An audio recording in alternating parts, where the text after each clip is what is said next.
Oi, não precisa ir embora. Eu sei que você pode estar estranhando a falta da Fernanda e da Júlia por aqui, mas eu já te conto onde elas estão e o que aconteceu. Esse é o episódio final da primeira temporada do Entre Nós Mulheres. Eu sou a Gabriela Viana, roteirista desse podcast, e pela primeira vez tomei conta do controle de tudo por aqui para a gente falar de um assunto muito importante: independência financeira. Esse é o Entre Nós Mulheres, um espaço seguro para a gente discutir as dores, as delícias, os desafios da mulher moderna.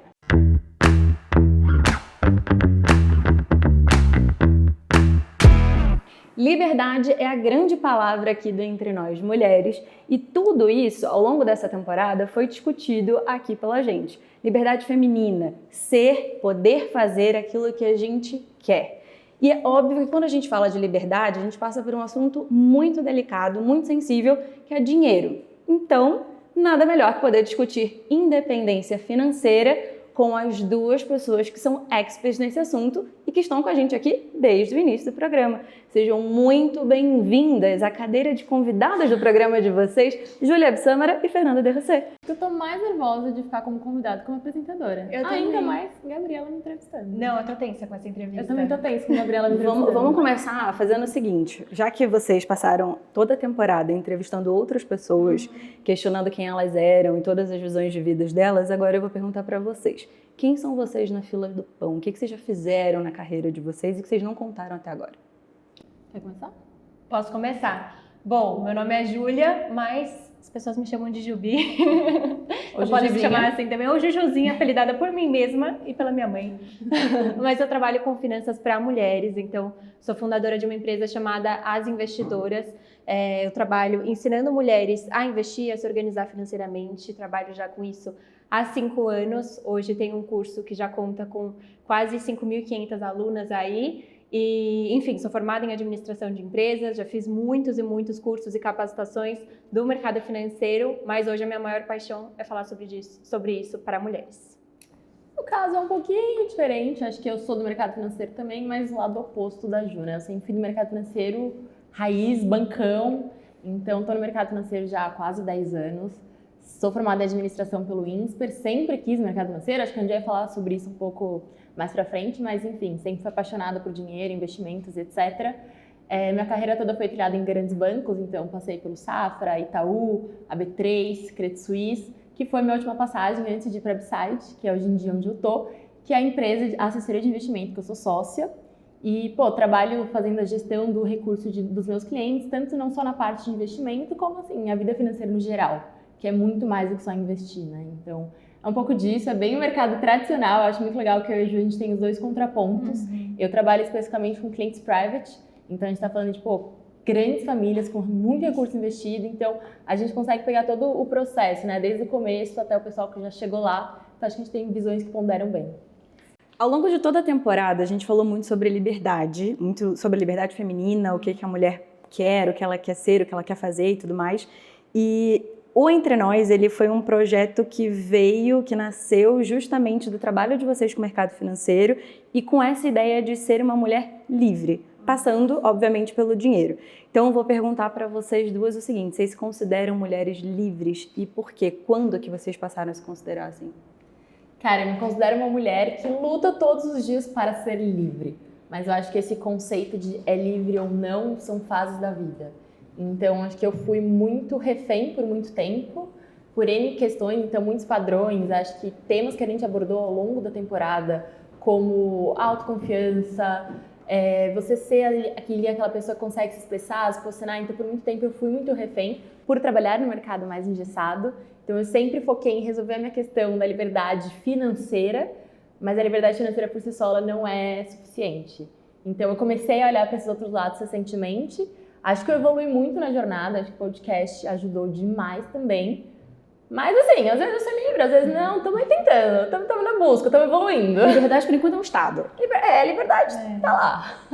É confuso, né? Acho que assim, o que é ser uma mulher livre? Acho que é um conceito muito amplo, assim.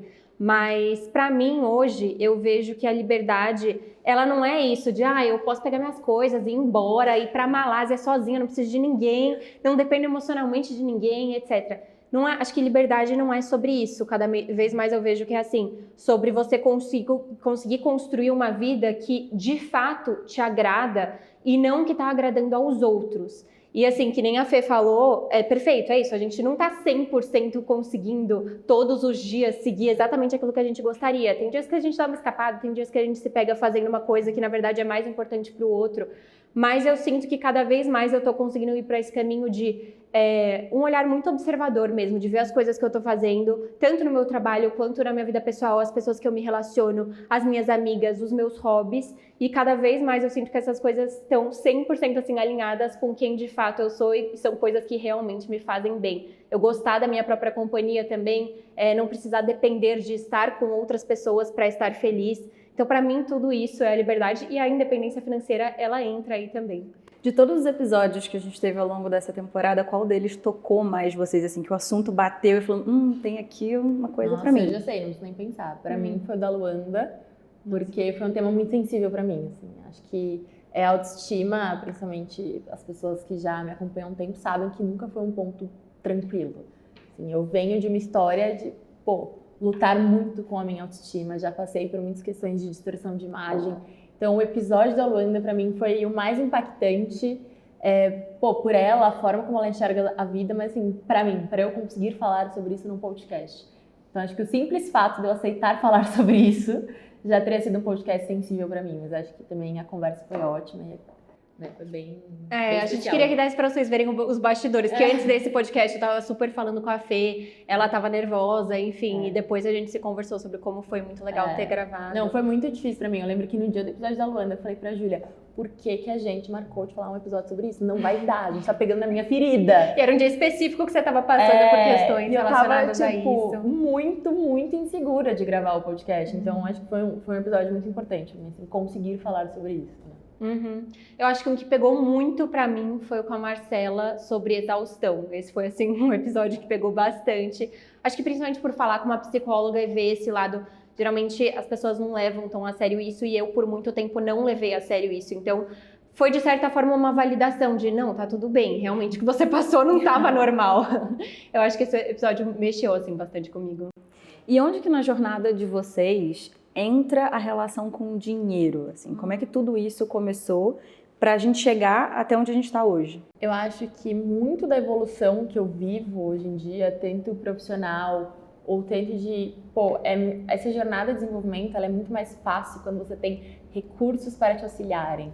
Então, vou dar um exemplo na questão da autoestima, sabe? Hoje em dia eu tenho uma personal que me ajuda a manter frequência na academia. Hoje em dia eu consegui tratar o meu burnout com especialistas nisso, médicos muito fora da curva, que estão me ajudando no processo. Então, eu acho que a independência financeira, eu tenho uma frase que eu sempre falo, que é o dinheiro ele não é o final de nada, mas ele é o meio de tudo. Então, tudo que eu construí, a Fernanda que eu estou me tornando cada vez mais, tem o dinheiro como base, não tem assim como negar. Eu acho que tem qualidades minhas que me trouxeram até aqui, como uma pessoa focada, uma pessoa que vai atrás, mas o meu sucesso na carreira, quanto mais eu crescia profissionalmente e mais tinha recurso financeiro, mais meu patrimônio investido lá estava me deixando numa situação confortável, mais eu conseguia me arriscar, ser mais eu mesma, buscar mais o meu espaço, porque eu tinha uma segurança.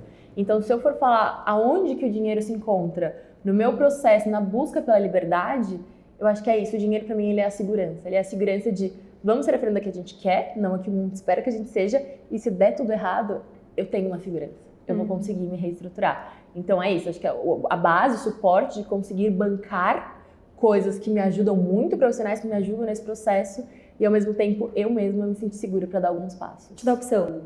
Exato, te dá opção. É isso. Eu acho que o dinheiro, ele pode te aprisionar por um lado e ele também pode te libertar de um outro. Então, depende muito desse olhar para você entender de que forma que o dinheiro está agindo na sua vida. Então, e principalmente como mulheres, né? Porque a gente tá sofrendo influências o tempo todo de compra isso, compra aquilo, você precisa parecer assim, você precisa estar mais nova, você precisa ser isso. E o dinheiro, às vezes, acaba sendo uma ferramenta para que você consiga parecer o que os outros querem que você seja.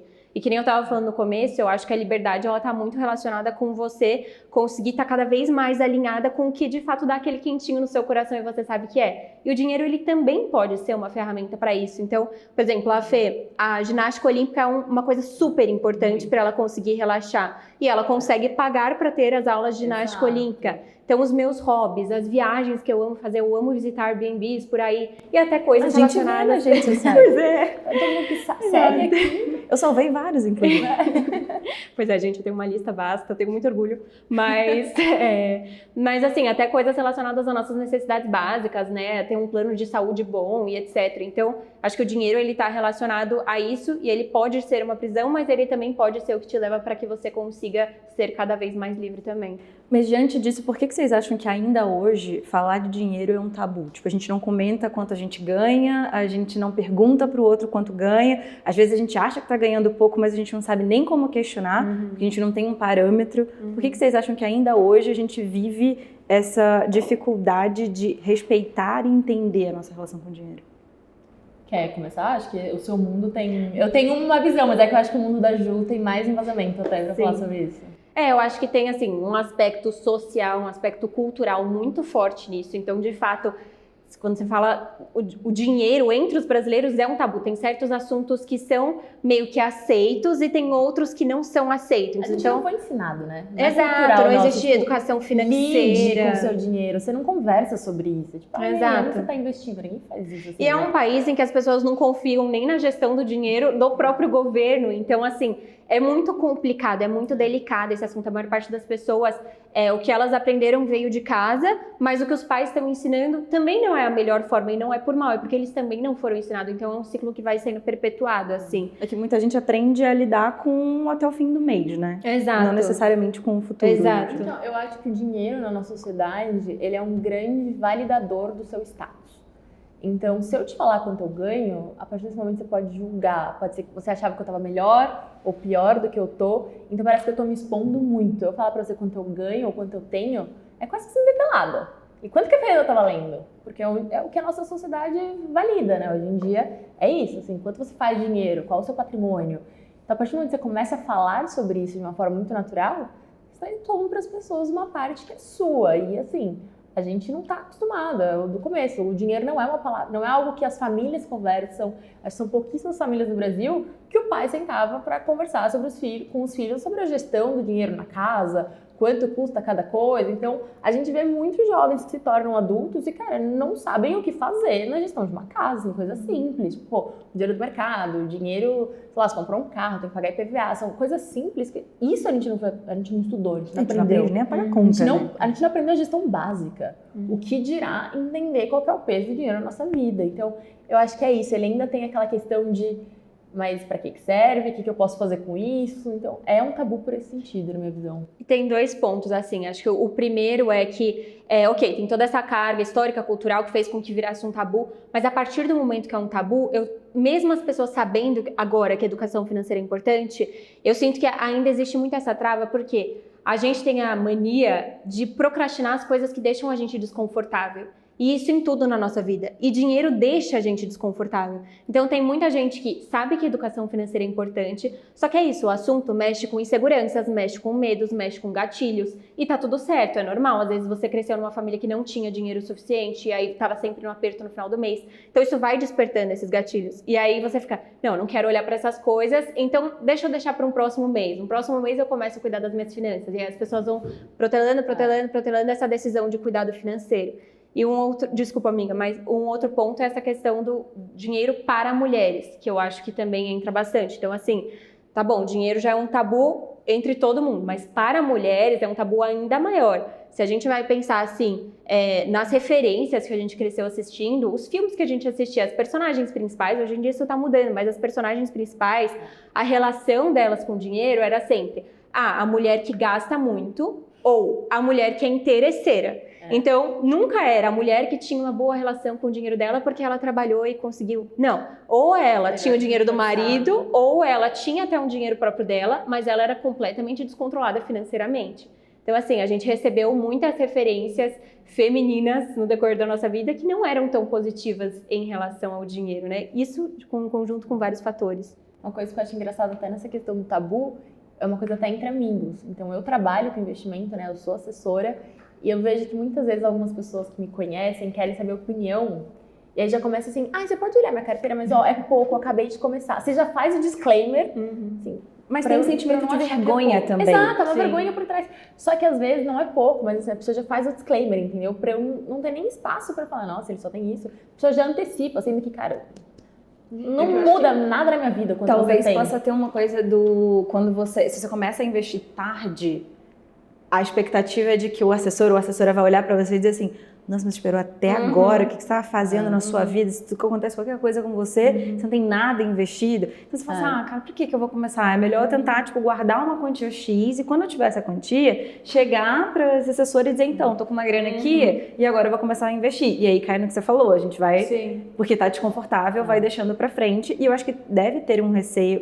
tem um receio também, de a outra pessoa te olhar e falar, tu não entende nada que você está fazendo, né? E a sensação de você poder ser passado para trás com algo que você batalhou muito para conquistar isso é o que mais pega. Um grande ponto ali. Isso é o que mais porque, pega, assim, sem dúvida. Quando você fala de um assessor de investimento, até pouco tempo atrás, muita gente se questionava o que faz um assessor de investimento. Ele mexe meu dinheiro? Ele pode pegar o meu dinheiro e mexer e fazer o que ele quiser? Eu vou ter controle disso? Eu não vou ter controle? Como é que foi para você, por exemplo? Como é que é para você quando alguém te questiona isso? O que faz um assessor de investimento? Cara, o meu principal discurso, na maioria das reuniões que eu faço, e qualquer pessoa que já tenha começado uma reunião comigo sabe que isso é verdade, eu começo falando assim, isso aqui não é um business de números, é um business de pessoas, é um business de confiança. Você precisa confiar em mim. Mas para você confiar em mim, eu preciso entender a sua vida, eu preciso entender as suas necessidades. Eu preciso, assim, tem tanta coisa envolvida no aonde você vai colocar o seu dinheiro que a gente precisa ter uma relação. Então, é isso que eu falo, que precisa tomar tanto cuidado, que nem hoje em dia as pessoas abrem carteiras padronizadas que elas olham na internet, vão aplicar e acham que tá tudo certo. Que a sua realidade é a mesma realidade que a minha e tá tudo certo. E às vezes sem entender conceitos que não são básicos, mas eles são muito necessários no mercado financeiro. Como um pequeno exemplo que é, marcar só mercado de renda fixa. A pessoa investe em renda fixa sem estudar, e de repente olha, caiu tudo e não faz a menor ideia do que aconteceu. Não era tesouro direto que era mais seguro? Que é isso? Mas isso aqui não era renda fixa? Não, a renda fixa só fica segura até o final. Então, assim, eu acho que o papel do assessor é ganhar a confiança do cliente, explicar coisas que, cara, não existe pergunta besta, eu sempre falo isso, não existe. Você não é obrigado a saber nada disso aqui. Eu sei porque eu estudei, fiz uma faculdade sobre isso. Então, assim, não foi um assunto básico. O primeiro ponto é tranquilizar e explicar muito bem cada um dos produtos, porque ainda tem, muita gente prometendo que você vai investir R$1.000 e vai ter R$1 milhão. Cara, não vai. Não vai. Então, assim, o assessor, ele tem que colocar teus pés no chão em relação à realidade. Se você é uma pessoa conservadora, cara, a gente vai tomar menos risco. Isso representa que vai demorar mais e tá tudo bem. Então, assim, é isso, é colocar o mundo dos investimentos na cabeça do cliente de uma forma que faça sentido e ele se sinta confortável. Então, a minha posição como assessora não é inventar a roda para você, porque, cara, a Ju sabe, assim, o investimento não tem muito o que inventar, assim, é claro que existem N estratégias, mas a gente tá falando aqui de, quem tá começando, etc. Cara, o básico bem feito funciona muito bem. Muito bem. Então, a função do assessor é essa, é entender as necessidades do cliente, ganhar a confiança, traduzir para a língua dele o que aquilo quer dizer e montar uma estratégia que faça sentido e, óbvio, ser o psicólogo do cliente às vezes, ajudar ele a se manter calmo quando não precisa, em cenários que ele vai se desesperar, ele precisa se desesperar. Então, a nossa função tem isso também. Mas é isso, assim, é você ser o ombro amigo do cliente nessa situação. Então, é um business de pessoas, não é número. Não é quanto a carteira rendeu, quanto você vai ganhar daqui 2 anos. Não é só isso, assim.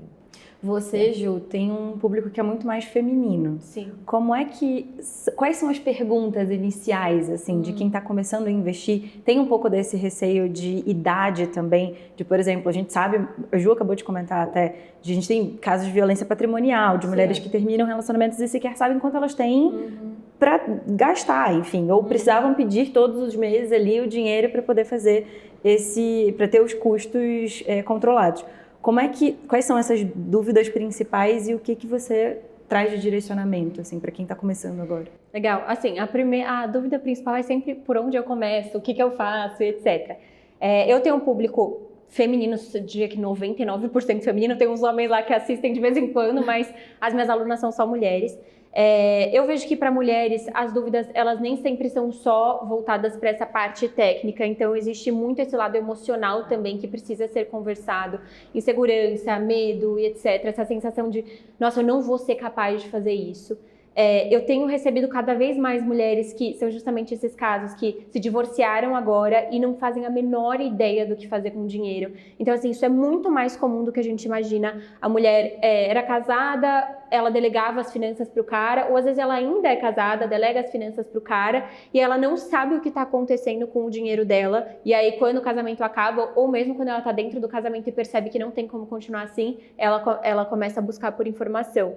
E um ponto que eu trago muito é que não é só, o principal não é você conseguir ter independência financeira no sentido de, eu ter a carteira que me paga os dividendos. Não é sobre isso. A gente entende independência financeira como isso, né? Exato. E não é uma palavra principal, assim, do meu trabalho é autonomia financeira. Então, assim, você entender o que está sendo feito com o seu dinheiro, mesmo que você decida delegar para um assessor, não tem problema nenhum. Mas você precisa entender o que está sendo feito com o seu dinheiro. O meu trabalho da Ju, eles são trabalhos complementares. Eu já indiquei cliente minha fazer curso dela. Ela sempre indica. Tipo, eu já indiquei. Eu acho que você precisa entender, para mim, inclusive, é muito melhor se o cliente ele entende a mesma língua que eu, porque ele vai mais fazer ele criar confiança. Eu falo sempre que um assessor, ele é igual a um nutricionista. Você não precisa de um nutricionista se você quiser emagrecer. Você pode falar assim, cara, eu vou começar a comer ovo todo dia. É uma estratégia boa? Não. Você vai emagrecer? Provavelmente, porque você vai só comer ovo. Mas assim, claro que eu não tô entrando no mérito, né? É um exemplo muito grande, mas, enfim, um assessor é igual a um nutricionista. Você pode conseguir fazer o que você quer, mas vai fazer muito melhor se tiver um profissional te acompanhando, você vai fazer com muito mais estratégia. Então você precisa estudar, eu acho que é o trabalho da Ju, eu sempre falo pra ela que é essencial, e ter um assessor para te ajudar no dia a dia, que tá ali olhando as melhores oportunidades, que tá comparando o mercado, tá acompanhando em tempo real. Então é muito conjunto, né, os trabalhos. Eu tenho uma dificuldade muito grande que é quase uma planilhofobia ali. Tenho muita dificuldade de planilhar as coisas. Então, eu vi isso, não é uma criatividade minha, peço perdão. Eu vi isso numa reportagem na revista Cláudia, se não me engano, a repórter era a Paula Carvalho, um artigo, enfim. E ela fala sobre planilhofobia, que é esse medo de encarar uma planilha, colocar tudo na planilha. Para quem tem essa dificuldade de planilhar ali gasto a gasto todos os dias, até entender onde o dinheiro está indo, para onde o dinheiro vai e tal, qual é o melhor caminho para começar a traçar? Nova planilha da Júlia. Muito completa. Não queria falar nada, mas eu lancei uma planilha. Eu falei porque tá muito boa. Tá linda. Não, e tá bonita. Não, mas assim, para quem tem a planilhofobia, a maior parte do medo, ela tá no que você está pensando que vai ser você fazer aquilo. Então, assim, de fato, você sentar e colocar lá o que está escrito, gente, é necessário. Infelizmente, não tem como fazer uma mágica agora e falar assim, você não precisa fazer isso. Não, vai ter que fazer. Mas, assim, geralmente, o medo ele é muito maior na nossa cabeça. Então, você tá assim, nossa, meu Deus, vai ser horrível fazer isso, eu não vou saber o que fazer. Tarará. Ou então, durante, até vão ter desconfortos, né? Você vai vendo que os seus gastos não estão exatamente como você imaginava, etc. Normal, esses desconfortos vão surgir. Mas depois, vai ficar muito mais fácil de você conseguir ajustando aquilo. Então, assim, e um dos pontos que eu falo é anotar gasto. Por anotar gasto não serve de nada. Você tá virando um robô e você tá realmente gastando o seu tempo. Então, assim, precisa ter um acompanhamento daquilo. Para que você tá anotando esses gastos? Você tem uma meta de gastos para cada área da sua vida? Você tem objetivos do que você vai investir por mês? Aí você vai ter a motivação para você conseguir fazer esse acompanhamento. Se não, ficar, anotar por anotar, e aí você vai fazer por 2 semanas, depois você vai esquecer. Então, não tem muito o que salvar.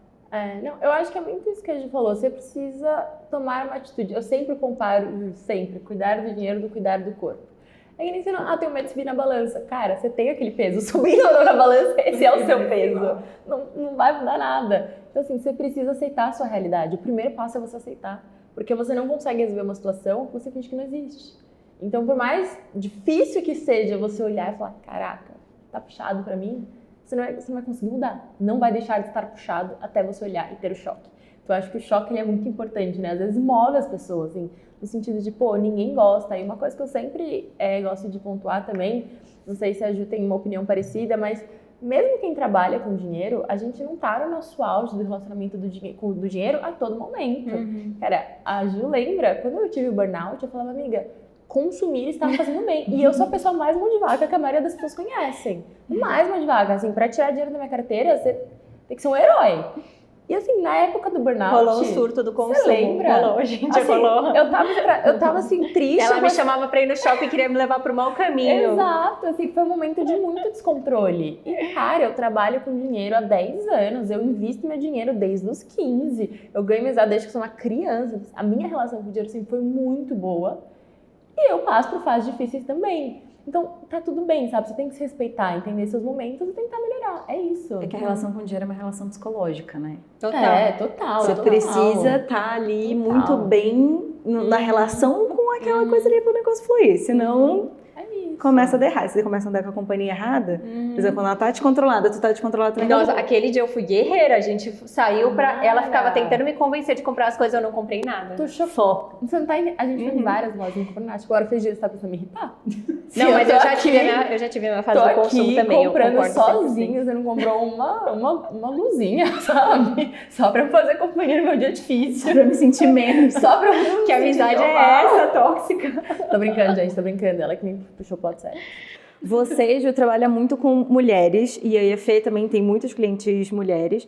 Vocês têm visto uma mudança no cenário de mulheres tomando conta do próprio dinheiro, conhecendo mais o próprio patrimônio? Você já tem uns anos trabalhando exclusivamente com mulheres, basicamente, né? Sim.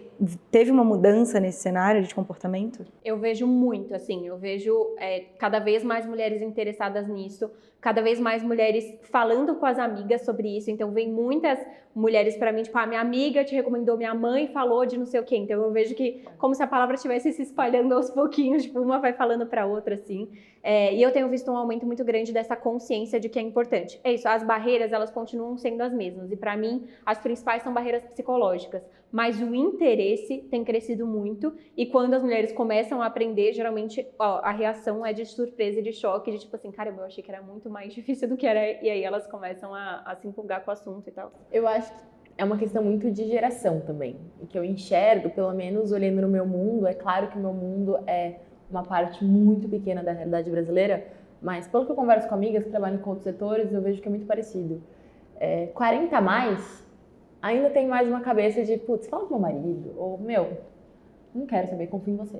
Eu acho que as mulheres, elas são no 40 a mais, na média, obviamente tem pontos fora da curva, mas estou falando da média de pessoas que eu atendo, né, e atendi nos últimos anos. Elas ainda delegam bastante pro homem.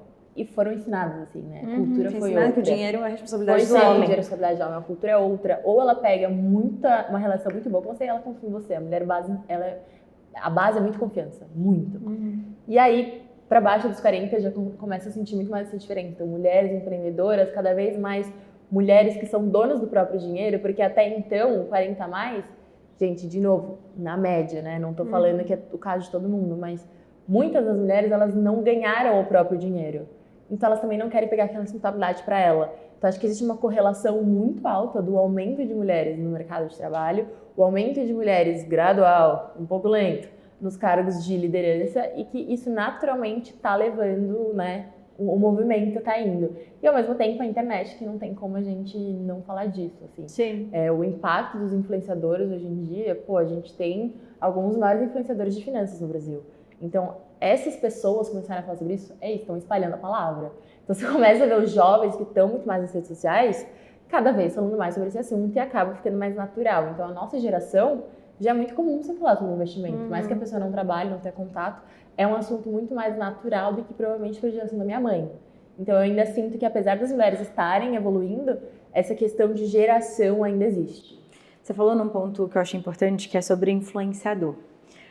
A Ju vive esse universo e a gente sabe muito bem que existem influenciadores e influenciadores. Ao mesmo tempo que tem um monte de gente que te leva para um caminho bom. Hoje eu tava falando até isso com a Fernanda, tipo, você cria lá a carteira e a pessoa vai lá e, tipo, compra aquilo, tá tudo certo, tô seguindo a recomendação do fulano de tal. Muito longe da sua realidade. Não vai chegar no mesmo objetivo, ele não te conhece, você não sabe nem se talvez ele esteja recebendo para dar aquela recomendação.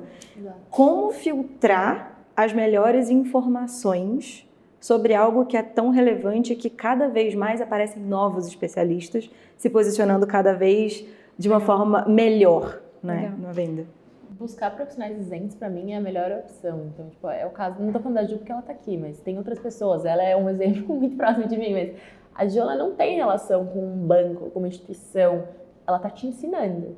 Então, para mim, a capacitação, você pode acompanhar influenciadores, isso é ótimo, mas você se capacitar e buscar pessoas isentas é muito importante. E não é difícil você entender se a pessoa ela é isenta ou não. Assim, quando você entra no perfil dela, você vê o que é as investidoras, qual que é o propósito. Quando você entra no influenciador E, de novo, eu posso... Tô te oferecendo um produto diretamente? Posso até falar, assim, no meu caso. Tipo, eu tenho uma empresa, eu sou sócia de uma empresa, é um contexto totalmente diferente do dela. Por mais que eu não queira te influenciar negativamente em algum aspecto, eu tô falando da minha realidade. Então, para mim, olhando de fora do mundo da internet, e uma pessoa que trabalha com investimento e lida com clientes que chegam com essas ideias que pegou dos influenciadores, porque eu tenho que lidar com isso no dia a dia, assim. Eu vi um influenciador X falando sobre esse investimento, o que você acha? Eu olho e falo, meu Deus do céu. Senta aqui que a gente vai conversar. Senta aqui que a gente vai conversar. Eu passo por isso no meu dia a dia. Óbvio, não tem como fugir.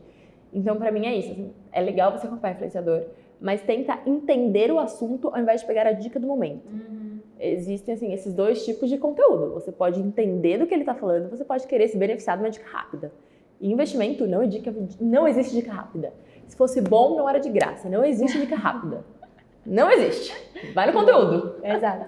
E além disso, que eu acho que foi perfeita a colocação, também tem um ponto assim, quando você vai estudar sobre investimentos com uma pessoa, com um influenciador, olhar para 2 pontos também. O primeiro é sobre o discurso dessa pessoa mais comportamental, digamos assim, e ver se você se alinha com aquilo, porque tem influenciadores que nem você falou. Tem uma galera que vai mandar você cortar todo o cafezinho, ou então você, Nossa, o cafezinho é um drama, né, gente? O drama do cafezinho, ou então não precisa de Netflix, sabe? Tipo, tem essa galera, tem a galera que vai falar que não, você vai cuidar do seu dinheiro porque você precisa ter um aporte, porque é isso que vai te fazer feliz.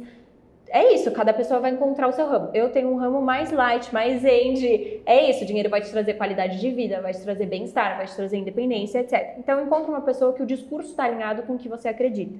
E o segundo ponto, sobre essa parte teórica mesmo, primeiro isso, de não seguir recomendações aleatórias, mas mesmo dos conceitos, eu já vi muita gente ensinando coisa errada. Então, o double check, gente, ele não sai caro, entendeu? Belíssimo Aprendeu ponto. ali, exato, a pessoa tá ali ensinando o que é, como escolher uma ação. Dá um double check, vê se aquela informação tá certa. Tem tanto conteúdo na internet e tem tanto conteúdo de fontes confiáveis. Então, B3 tem um monte de conteúdo, os bancos tem um monte de conteúdo. Exato. Então, assim, entra lá no site confiável, dá uma olhadinha, vê se é aquilo mesmo. Aí, uma hora você vai falar, não, o que essa pessoa tá falando, realmente, ela sempre manda, tá tudo certo. E aí, você vai confiando mais. Mas, assim, um double check sempre é válido e ver se a pessoa tem os mesmos valores que você também, acho que é importante. É não pegar atalho. Vai tentar entender mesmo, não pega um atalho. Todo mundo sabe qual é o caminho, né? A gente só dá o jeitinho. Total. Vocês lidam com públicos hoje bem diferentes, assim, a Fê tá, agora nesse momento, se a gente for falar mais de um público mais jovem, talvez você esteja trabalhando mais com sucessores ou pessoas que vão ficar com segunda ou terceira geração. Segunda ou terceira geração ali de grandes famílias. Você já está nas pessoas que estão começando esse processo de investimento ou já estão um pouco mais de tempo entendendo tudo isso. Só que quando a gente fala de jovem, a gente também tem realidades muito diferentes. A gente tem aquele jovem que não tem nem a capacidade de investir porque sequer ele consegue poupar. Essa pessoa, como que... Se ela, por exemplo, uma mulher que está assistindo a gente agora, for exatamente desse público, assim, cara, eu não consigo nem fechar o mês. Como que eu posso organizar finanças? Por onde eu vou começar a olhar para o meu dinheiro e construir uma relação onde eu possa, depois, num segundo momento, pensar em investir? Legal. Eu acho que o primeiro passo é isso, não é olhar para os investimentos, esse é o caso. O primeiro passo é olhar para a organização financeira. Então, fazer aquilo que a gente falou, levantar extratos, coisas, gastos dos meses anteriores, pelo menos uns 3 meses ali, para você entender seu padrão de consumo, quanto ela está gastando em cada uma das áreas da vida, o quanto ela está recebendo. Muita gente não tem nem esse cálculo de exatamente o quanto recebe, então não sabe. Então, entendeu? Quanto você recebe, quanto você gasta, o que dá para mudar nisso, se tem contas que dá para dar uma diminuída ou se dá para cortar, e fazer realmente esse acompanhamento da organização financeira. A partir do momento que começar a sobrar ali um dinheirinho, aí começa a olhar para os investimentos. Então, eu diria para focar nessa parte da organização financeira Traçar um panorama primeiro, né? Do que Traçar um você panorama, tem. exato, do que está acontecendo primeiro, para daí você traçar quais são os seus objetivos. Então, olhei aqui para os meus últimos extratos, vi que é mais ou menos isso que eu estou gastando com cada área. Qual vai ser meu planejamento para os próximos meses? Então, qual é o meu orçamento mensal para cada uma dessas áreas? Tem alguma aqui que eu vou diminuir ou vou manter igual? Sempre de forma realista. E aí, a partir disso, ela vai fazendo esse acompanhamento no futuro. No seu caso, já é um outro olhar, né? Já é uma preparação de pessoas que vão lidar com um dinheiro que vem da família e que também traz uma responsabilidade muito grande. Se você é a pessoa que vai perder o dinheiro da família, você não quer esse marco na sua história. Exato. Você não quer ser esse primo no Natal. Não quer ser esse primo no Natal, exatamente. Cara, é muito difícil, porque toda vez que chega alguma pergunta no meu Instagram sobre isso, eu tenho muita dificuldade de responder. Porque pra mim é o que a Ju falou, assim, independente de se você é a primeira geração, a segunda geração que tá cuidando de uma herança, ou se você é a pessoa endividada que tá começando, assim, independente de quem a gente esteja falando, é a organização, assim. Pra mim não tem como a gente ir por outro caminho. Pra mim é isso, é você sentar e entender. Pode ser que você entenda que a sua família tem milhões investidos e que o seu objetivo é perpetuar e tá tudo certo, ou que você entenda que você precisa cortar os gastos. Mas pra mim, a chave, ela tá sempre em lidar com naturalidade com o dinheiro. É isso, assim, não tem mistério. Assim, eu queria muito chegar aqui e falar, gente, você quer resolver sua vida financeira? Senta aqui que eu vou te contar o segredo. Não tem o segredo. O segredo é você lidar com aquilo como você lida com qualquer outro assunto na sua vida. É sentar, olhar para aquilo e enfrentar, cara, entender e bolar um plano de ação. Os meus clientes, eles têm mesmo esse ponto de que muitas vezes eles não souberam ganhar o dinheiro. E é muito mais difícil você cuidar de um dinheiro que você não sabe. Se você perder, você consegue ganhar de novo. Você não ganhou na primeira vez. É diferente. Então, assim, são clientes que você vê os dois perfis, assim, não dá nem pra generalizar. Você vê as pessoas que, cara, não querem saber, eu nunca precisei disso, tá tudo certo. E você vê a pessoa que tá lá, super cautelosa, fazendo planos. Então, assim, não existe uma regra de que a gente consiga definir e falar, todo mundo lida dessa forma, esse é o melhor jeito. Não existe. O melhor jeito é você organizar e entender o que cabe na sua realidade. Ponto. É isso. Dinheiro é isso. Isso a gente está falando de pessoas mais jovens, jovens adultos.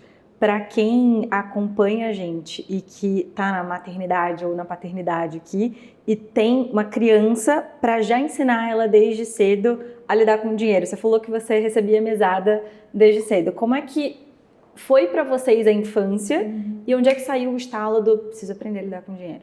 Cara, pra mim, os meus pais, eu não sei se eles fizeram proposital ou não, mas eles foram geniais nesse assunto, assim. A minha avó conta uma história que eu já contei no meu Instagram, mas é que eu acho muito boa e que explica muito como eu cheguei até aqui. O meu avô sempre deu dinheiro, sabe aquele assim, vai tomar um sorvete, te dá um dinheiro assim, muito maior que o sorvete? São as histórias de vô, meu avô sempre foi essa pessoa. E aí eu sempre guardava o que sobrava. E o meu pai também, eles sempre foram dando mesada. Então meus pais, eles colocavam tipo tarefas na casa e se eu fizesse eu ganhava dinheiro. Então assim, eu sempre de alguma forma ou de outra fui ganhando pouca coisa. Mas cara, pra criança, era assim, incrível. Nossa, meus primeiros R$100, menina, eu lembro até hoje onde eu tava sentada e quando eu descobri quanto eu tinha. Exato. Você podia ir embora morar sozinha com R$100. Cara, e eu andava com a minha pochetinha, ninguém abria aquela pochetinha com o meu dinheiro. Amiga, a gente tinha muito que ser amiga quando eu era criança. Eu e meu cofrinho também, eu era uma mão de vaca. Cara, é isso, assim, eu sempre cuidei e eu sempre tive uma produção muito grande. Aí minha avó conta uma história que eu acho muito engraçada, que ela ia, eu, minha avó e minha mãe numa loja, e aí eu gostei muito de uma boneca. Eu falei, eu quero levar, tipo, vamos levar. Aí minha mãe ficou quieta. Aí a gente chegou no caixa e minha mãe falou, tipo, filha, é com o seu dinheiro, tipo, lembra a mesada que a gente deu? Não, mãe, não é tão legal gastar meu próprio dinheiro. E eu era, tipo, uma criança, eu achei que era pra eu assim, guardar, eu tinha, tipo, pra sempre. Exato, eu tinha, tipo, 5 anos. E aí eu olhei pra minha mãe e comecei a chorar, eu falei, eu não quero boneca. Tipo, tira ela daqui, vamos embora que eu vou ficar com meu dinheiro.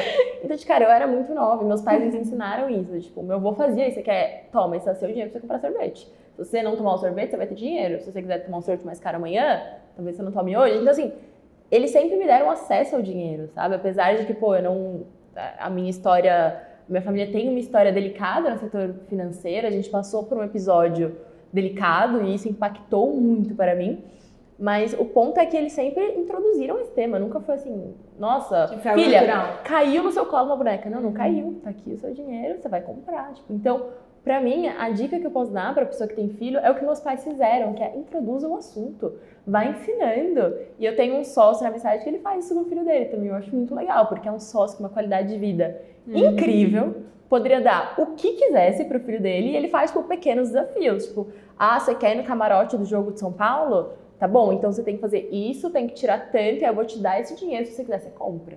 Então, assim, essa educação básica, que é que nem banco imobiliário, Monopoly, sei lá, esse tipo de coisa pra criança começar a desenvolver o raciocínio, sabe? Desde pequena, que se eu cuidar daqui, eu vou ter mais pra cá, deixa eu fazer meu planejamento. E é óbvio que não dá pra você abrir, tipo, todas as dificuldades financeiras da sua família, mas você conseguir trazer um pouco da realidade, do tipo, isso aqui não dá pra gente ter, por isso, sem esconder o motivo, né? E mesmo se der, tá, amiga? Às vezes dá, às vezes a família pode.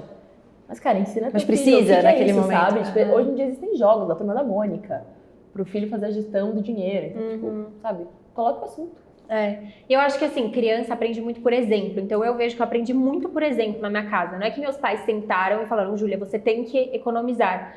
Mas assim, eu via pelo exemplo eles dando muito valor ao dinheiro. Eu tava até falando isso ontem num podcast, que uma coisa que eu aprendi muito com a minha mãe é que as coisas elas não são descartáveis. Então, assim, hoje a gente tem muito essa ideia de, eu vou comprar uma roupa aqui, porque se eu não gostar, daqui a um ano eu dou ela. Ou eu compro outra. Mas a minha mãe, gente, ela é uma pessoa, e meus pais, eles não passam por dificuldades financeiras. A minha mãe, ela tem a regata da Hering dela, as regatinhas da Hering dela, Hering, patrocina a gente aqui.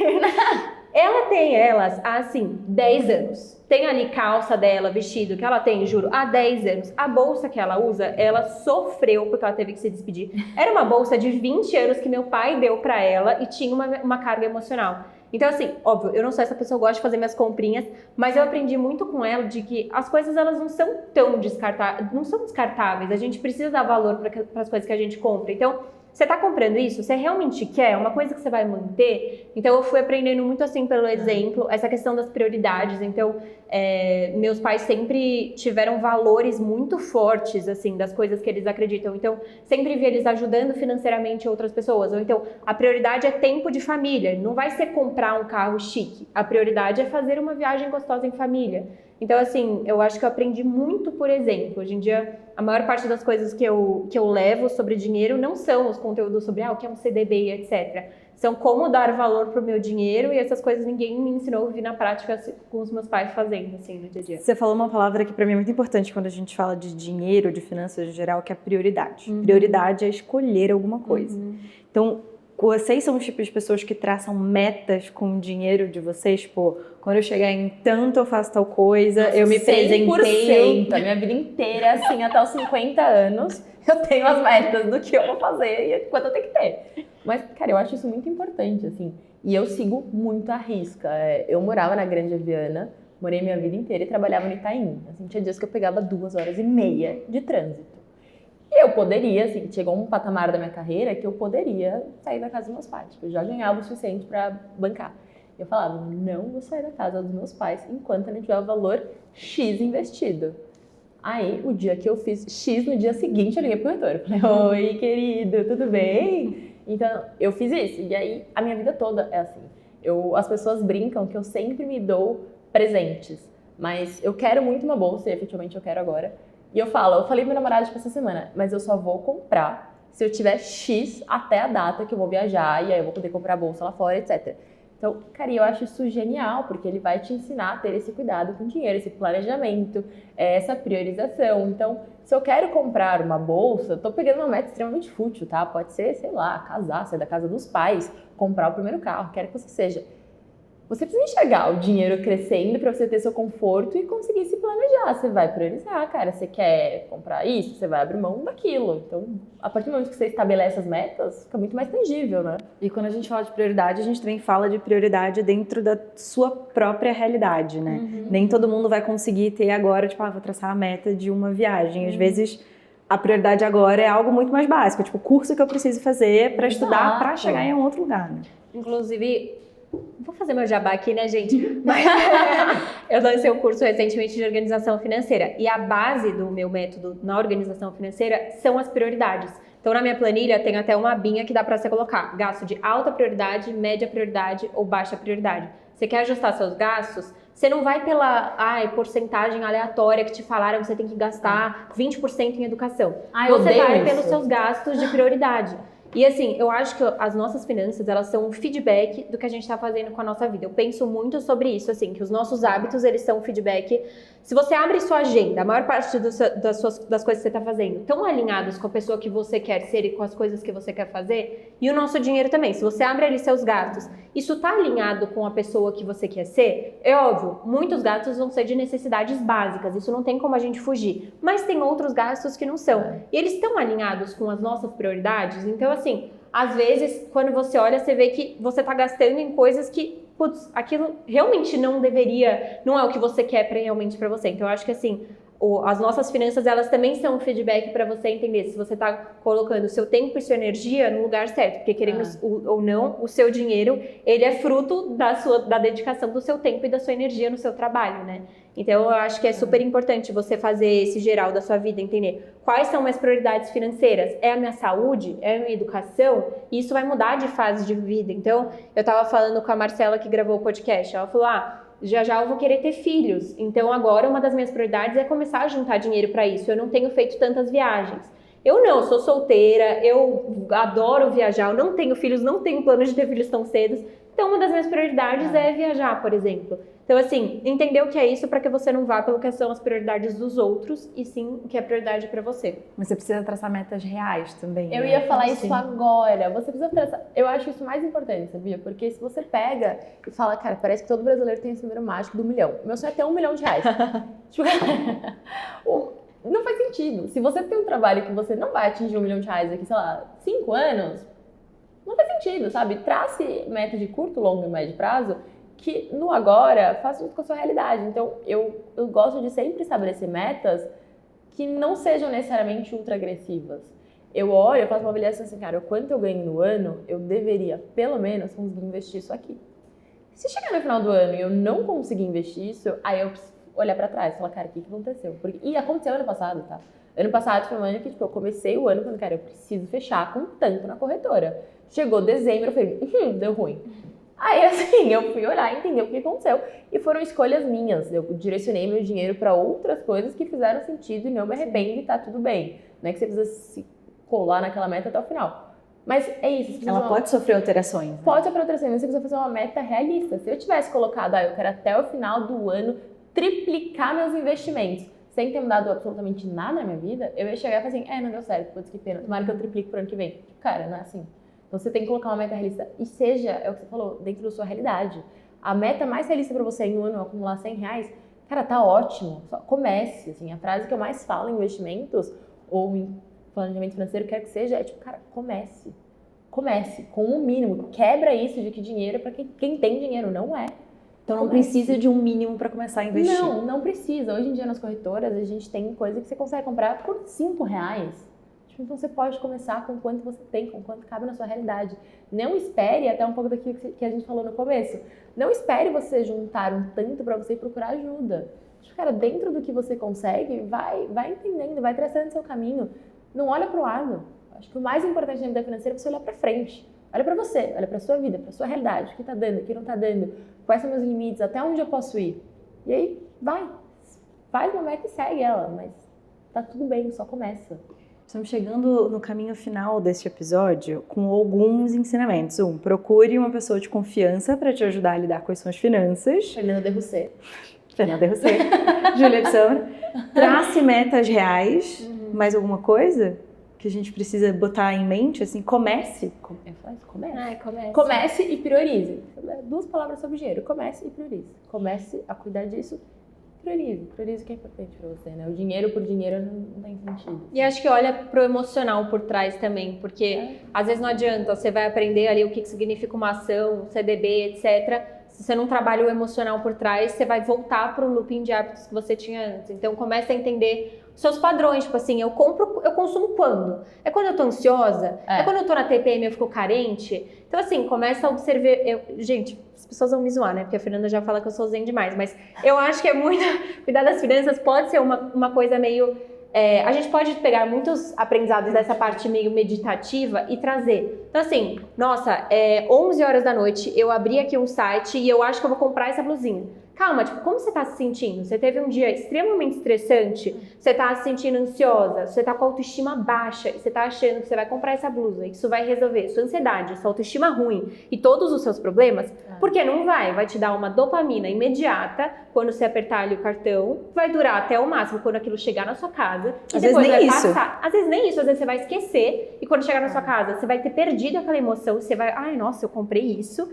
E aí depois você vai buscar outra coisa para comprar. Então assim, começa a ser mais, né, ter esse olhar mais observador de o que eu tô sentindo nesse momento? Por que eu quero consumir isso? Esse sonho é realmente meu? E aí, a partir disso, começa a mudar a sua relação com as finanças. A parte teórica, ela é muito importante, ela é uma das bases. Mas essa parte emocional também é muito importante. E desse lado emocional, uma coisa que eu acho muito importante falar é que a nossa relação com o dinheiro, quanto mais a gente conseguir transformar em algo leve, melhor. Porque toda vez que você abre o seu extrato bancário, te dá uma sensação ruim, você vai se afastar daquilo. Então é por isso que a minha vida toda, eu faço isso até hoje, eu coloco presentes pra mim quando eu bato metas. Porque, cara, é uma forma de olhar e falar, meu, é muito legal cuidar do meu dinheiro. Eu cuidei do meu dinheiro, eu bati, olha o que eu consegui. E assim, de novo, dentro da sua realidade. Eu quero ano que vem comprar, Quero ir num jantar, num restaurante que eu gosto meu muito. sonho é ir naquele restaurante. Eu vou quando atingir isso. E vai, quando você atingir, vai. O dinheiro, ele tá lá pra que você aproveite também a sua vida, sabe? Desfrute um pouco disso, não é pra ficar bitolado. Ah, vou só investir, pronto. Então, tente, pra mim, assim, o que eu acho mais importante, que me ajudou muito, é você transformar a sua relação com o dinheiro uma coisa gostosa, uma relação legal, uma relação que te traz coisas muito boas, não te traz só, putz, vou ter que pagar um boleto, tô com preocupação, quanta coisa pra pagar. Não. A Ju falou uma coisa que eu acho muito fundamental quando a gente fala de dinheiro, investimento e finanças lá, que é você, antes de você chegar e tentar entender o que é o CDB, o que é a poupança, o que é renda fixa, renda variável, se você não tem nenhum contato com isso, o primeiro momento é tipo, ah, que preguiça, não é pra mim não. Se não é pra mim, tchau, eu não vou nem olhar pro restante. Então tem outros passos antes de aprender a investir, e você pode aprender a investir com E seus investimentos. um adendo sobre isso é que, assim, começa a prestar atenção nas mensagens que você mesma diz sobre você, sobre esse assunto de finanças. Porque a gente, os seres humanos, eles gostam de cumprir com a expectativa. Então, assim, eu já vi muita mulher que fala, não, eu sou gastadeira. E aí ela assume isso como uma parte da personalidade. Então é como se ela estivesse passando um pano pra ela. Não, eu vou agir de acordo com essa parte da minha personalidade, que é ser gastadeira. E aí não se questiona sobre isso. Eu sou mão de vaca. E aí vira aquela pessoa que não gasta com absolutamente nada, mesmo que ela possa. Já fui essa pessoa. E assim, cuidado com essas coisas, porque a gente não é uma coisa ou outra, que nem isso pra tudo. Ah, eu não sou boa na academia, ou eu sou boa na academia. Eu tinha essa visão de, eu não sou boa na academia, então eu vou chegar na academia e eu vou só fazer um treino meio ali, porque eu não... Quem disse que eu não sou boa? Eu não posso ser boa? Então, assim, começa a se questionar sobre as ideias que você tem sobre você, porque muitas vezes é uma coisa mental. Então, se você tá falando, finanças não é pra mim, por que não é pra você? Será que não é mesmo? Será que se você tentar, você não consegue? Tá, se você fala que você é gastadeira, você não pode começar a falar agora que você é muito boa com as suas finanças? Fake it till you make it. Vai lá e fala para suas amigas, gente, eu sou ótima com as minhas finanças. E começa a agir de acordo, tipo, começa a pesquisar. E aos poucos você vai mudando. Então, cuidado pra não cair nas suas próprias expectativas que você tem de você mesma, né? Dinheiro é a única coisa que a gente não pode escolher na sociedade que a gente vive, essa é a verdade. A não ser que a gente vote pro escambo, não tem essa opção. Porque assim, eu acho que quando a pessoa fala, finanças não é pra mim, dinheiro não é pra mim, eu falo, brother, que bom você ver. Não tem outra opção. Depende disso. Não há uma escolha na nossa sociedade, você precisa saber. É uma das poucas coisas que todos nós estamos sujeitos. Você quer estudar biologia, história, você pode gostar ou não gostar, tem facilidade. Dinheiro não, cara. É pra todo mundo. Vamos entrar naquela parte legal, interessante, em que vocês não têm muito tempo pra pensar, né? Gente, mais do próprio veneno. É aquele momento que todo mundo se vinga. Tá, aí a gente vai fazer aquela coisa Como bem que vai baralhada. funcionar com as duas? Uma vai falando sem ordem? A Fernanda falou que ela queria uma competição. Não, é brincadeira. Tá bom. É porque o que acontece? Eu quero me É a justificar, cara. não é que eu sou tão competitiva, apesar de ser um pouco. Cara, é que eu e a Ju, a gente tem gostos muito parecidos. É falar, fala a primeira coisinha na sua cabeça. A primeira coisinha na minha cabeça pode ir na cabeça dela também. Não vai poder repetir. Eu vou ficar sem escolha. A regra nova é não pode repetir. Então, se uma falar uma coisa, a outra tem que falar igual. Tá bom. E é sem explicar, né? Sem explicar. Tá bom. Último livro que leu. Vou ganhar, Aurora. É que é um nome grande. Qual que é aquele do minimalismo? É um do minimalismo, eu esqueci o nome que eu li na Essencialismo? viagem. Essencialismo. Não. Ah, o do japonês. Se livre do excesso, uma parada assim. É. A Júlia vai postar no Instagram dela É, depois. Eu vou a postar, gente coloca galera. aqui Já embaixo. postei, na verdade, lá nos meus stories. Vê O lá, meu galera. foi a Aurora, da Marcela Ceribelli. Filme ou série que marcou a vida? This Is Us. Eu diria Suits, mas dado que esse aqui é um podcast para mulheres, eu quero dizer The Morning Show, porque perfeito. Perfeito. Livro que marcou a sua vida? Cara, Indomável. Porra, eu amo. Sim, tá bom. Perdão. Que isso, cara? Inclusive, o nosso manifesto é baseado nesse livro também. Sim. A liberdade é uma escolha. Eu amo. A liberdade é uma escolha. Tocou meu coração. Seu traço tóxico, Júlia? Meu traço tóxico. Gente, eu acho que meu traço tóxico é que eu vivo num mundo à parte. Eu falo que é minha bolha verde e rosa. E eu acho que todo mundo vai agir com a boa vontade do coração, que o mundo é belo e que existem flores em todos os lugares. Então, acho que é meu traço tóxico. Às vezes eu preciso dela pra me falar: Júlia, briga com essa pessoa, ela está abusando de você, Assim vai entendeu? funcionando dela. Exato. Seu traço tóxico é ser a pessoa que briga com ela? Eu sou a pessoa que... ausência de paciência, no caso. É meu traço tóxico. O traço tóxico de vocês com relação ao dinheiro? Eu me dou muitos mimos. Tenho muitas metas batidas. Eu bato meta a todo momento. Eu Se eu não ganho bato a demais. meta, eu invento uma meta pra Sou bater. uma máquina das finanças. Não. Tá, em relação ao dinheiro, às vezes eu confesso que eu já usei minha reserva de emergência para coisas que não eram emergência. Parei agora. Já repus ela, mas ano passado eu usei, Eu confesso. quero trocar meu traço tóxico. Às vezes, como Eu usei é um para uma viagem. como é um assunto muito natural pra mim, eu esqueço Você que o sabe que óbvio não não é permite, óbvio. né? Hã? O quadro não permite uma troca, mas a gente abriu exceção. É que o programa é nosso, né? Ah, tudo bem, Então a gente vai. tá como convidado, a gente tá aqui quebrando. Às vezes eu esqueço que o óbvio não é óbvio. Esse é um grande traço tóxico com finanças. Tipo, eu vou olhar pra você e falar: porra, Gabriela, é óbvio, né? Que não dá pra ter feito isso. Aí você vai falar: não era óbvio. Então, Isso é bom. quem Vou é? deixar você trocar porque isso é muito bom, de fato. Ele é muito bom. Parabéns. Ele é muito bom. Obrigada. Uma frase que alguém usaria pra te descrever a primeira vez que te conhece. sem inventar. Sem inventar, uma pessoa que me conhece pela primeira vez. Eu gosto que a ideia é ser rápida. Grossa ela, né? Grosseira ela, né? Achei um pouco Eu acho que o meu é antipático. tipo, quietinha. Geralmente falam que eu sou quietinha. E uma frase que você usaria pra se descrever? Uma frase? Além de uma máquina de finanças. Uma máquina de ganhar dinheiro, uma máquina de Eu acho que eu sou uma pessoa curiosa. Eu sou extremamente dedicada. É mesmo? Só que eu usaria pra me descrever. Se vocês pudessem ter 5 minutos com qualquer pessoa no mundo, quem seria? Brené Brown. Gosto. O cara do Sapiens, o Yuval Noah Harari. Bom Gosto também. E se vocês pudessem dar um conselho pra Fernanda e pra Júlia, criança, qual seria? As pessoas não vão entender os seus porquês. Elas não precisam entender os seus porquês. Não perca tempo se justificando. Não vou nem pedir uma frase pra ela, né? Que ela já entregou. Nossa, eu tô chocada. Gente. É que eu fiz essa reflexão Não tem semana essa passada. expectativa de mim, tá? Eu vou falar, brinca, meu amor, vai lá. Vai ser feliz. Não, eu acho que eu diria que a coisa mais bonita que eu posso entregar pro mundo é ser eu mesma, pra eu não tentar ser outra coisa além de mim mesma ou me conter pra agradar os outros. Se pudesse ter um pedido atendido prontamente, seria? Curar minha ansiedade. Nossa, isso é boa. Ai, gente, é muito difícil, né? Responder rápido. Um pedido atendido prontamente seria...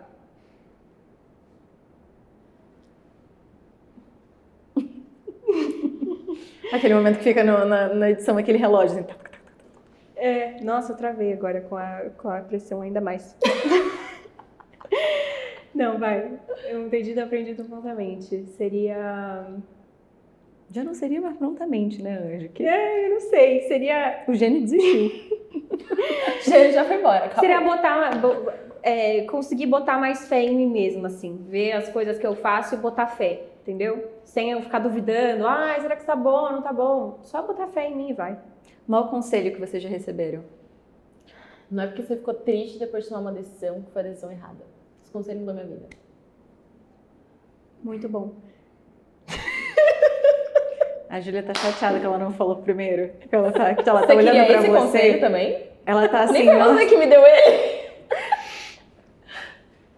Pera, galera. É que eu fiz a minha reflexão de 2023 essa semana, por isso que todas essas frases estão na cabeça. Mano, Estudei elas essa muito semana. poética, eu tô achando muita pressão. É nesse momento, astrologia. parada. Eu tava num momento bom astrologicamente Tá, fazer um isso. conselho muito bom seria que as coisas mais bonitas da vida, elas são de graça. Tipo assim, a gente consegue ver muita beleza e se divertir com coisas que são de graça. Minha amizade é de graça. Dar uma risada, tarará, natureza. Minha amizade. Vou fazer a última pergunta pra vocês, então acho que você vai responder mais rápido. Dinheiro traz felicidade? Sim. Sim. Óbvio. Tava certo? Por Como quê? assim? Por quê? Vai chorar em país, gato. Brincadeira. Porque na Brincadeira. sociedade que a gente vive, gente, dinheiro não traz felicidade. Provavelmente você tá nadando em dinheiro a ponto de você não precisar pensar mais nele. Porque na sociedade que a gente vive, se você quer comer, a não ser que você plante rabanete no seu jardim, você precisa de dinheiro. Então, assim, coisas básicas que trazem felicidade pra gente, ou você fazer uma viagem, ou você atender seus sonhos, o dinheiro ele é a ferramenta para que você consiga alcançar aquilo. Então, É isso, vou repetir a frase do começo. O dinheiro, ele traz felicidade, sim, porque ele não é o final de nada, mas ele é o meio de tudo, o que quer que você queira. Você quer fazer um tratamento médico, você precisa de dinheiro para pagar. Você quer ir no restaurante, tudo que a gente faz nessa vida, a gente precisa de dinheiro. Então, ele traz felicidade. Falar que o dinheiro não traz felicidade é mentira. O dinheiro, por si só, ele não traz, mas ele te proporciona felicidade. ele é o caminhãozinho que te leva para a felicidade, Se né? você souber usar o dinheiro, né? Se você souber usar o Exato. dinheiro, você vai ter felicidade. Não é que a nota em si vai te deixar... É isso. O papel ali, que nem existe mais hoje em dia, mas assim, só o dinheiro não traz. Só um número na conta não adianta. O número na conta não adianta, mas ele vai te E vai te você, o que levar lá. você acha, Gabi? Se dinheiro traz Dinheiro felicidade? traz felicidade. Já me viu chorando na Europa? Ah, gente, o boleto paga é uma das coisas mais felizes do mundo, gente. O que é isso? Tá doido. Bom, Entre Nós Mulheres vai ficando por aqui, mas antes da gente terminar, um ponto. Agradeçam as convidadas, a todas as nossas ouvintes e espectadoras. Esqueci que era o último. Esse é o último episódio da temporada, então o que vocês têm para deixar de mensagem para quem acompanhou a gente até aqui? Eu vou olhar pra sua câmera também, a gente vai gravar juntas, tá? Cada um pra não ficar meio confuso. Ai, perfeita. Gente, queria agradecer. Agradecer muito a todo mundo que nos acompanhou até aqui. Foi uma temporada incrível de aprendizado para nós duas também, né? A gente conversou com pessoas maravilhosas. Eu não tenho dúvida de que pode ter dado algum insight, algum quentinho no coração para várias pessoas que precisavam ouvir aquilo. Pelo menos eu me senti assim em vários episódios. Eu saía daqui e falava pra Júlia: caraca, que tapa na cara. Eu tava precisando disso, então eu espero que vocês tenham se sentido assim também. E É isso, queria agradecer também. Acho que a forma com que a gente emprega o nosso tempo é uma das coisas mais importantes. Então, é uma grande honra que vocês tenham dedicado o tempo de vocês para escutar a gente. Espero que tenha ajudado, que alguma coisa tenha mudado, alguma coisinha por aí. Com certeza, os comentários de vocês a gente ainda não leu, mas tenho certeza que quando a gente estiver lendo, eles vão estar fazendo a gente refletir sobre muitas outras coisas também. Então, muito obrigada pelo tempo e pela atenção. E aproveitar, calma, que esse é o momento. Aproveitar para agradecer a Gabriela, que não estava na frente das câmeras durante os outros episódios, E toda mas a é equipe nossa da 30 roteirista. também. Ia chegar neles, calma. Calma. Gabriela primeiro, que ela tá aqui na nossa frente. E também o pessoal da 30, que tá atrás da gente. Matheus maravilhoso, que topou o projeto desde o começo. Acho que, ter uma empresa do tamanho da 30, com toda a estrutura nos ajudando, foi surreal. Isso não teria sido possível sem vocês. Então, obrigada, Matheus. Maravilhoso. E toda a equipe, Jean. Todo mundo que tá aqui junto, mas é que eu digo o Matheus que ele representa a 30 e por ter acreditado na gente lá atrás. Obrigada, viu? Prazer todo meu ter participado de tudo isso com vocês, de toda a construção, que a gente faça muitas e muitas temporadas daqui pra frente. E antes da gente fechar de vez, convida as pessoas aí pra ativar sininho, comentar que... Eu vou deixar a Fernanda brilhar. Não, eu nem sei, eu nem A sei. temporada inteira. Amiga, eu adoraria falar, mas eu não sei, porque o quê? Aqui, pra quem não percebeu ainda, eu não sou das redes sociais. né? Eu aprendo com a Júlia. É a então... desculpa dela, já tá nas redes há mais de 2 anos.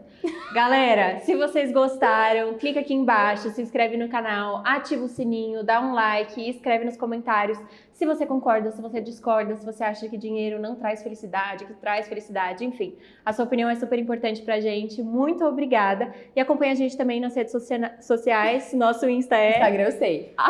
@entrenosmulheres.hub. Então sigam a gente lá. A ideia é que isso seja uma comunidade, porque juntas o processo de autodesenvolvimento é bem mais fácil e bem melhor. Então espero ter vocês com a gente. O Entre Nós Mulheres vai ficando por aqui. O podcast é uma coprodução do Entre Nós Mulheres Hub com a 3017. O roteiro de todos eles, especialmente desse último aqui, foi feito por mim também. A produção é minha, da Fernanda, da Júlia, com a 3017. A gente se encontra numa próxima. Muito obrigada pela sua participação. Até lá. Beijo. Tchau.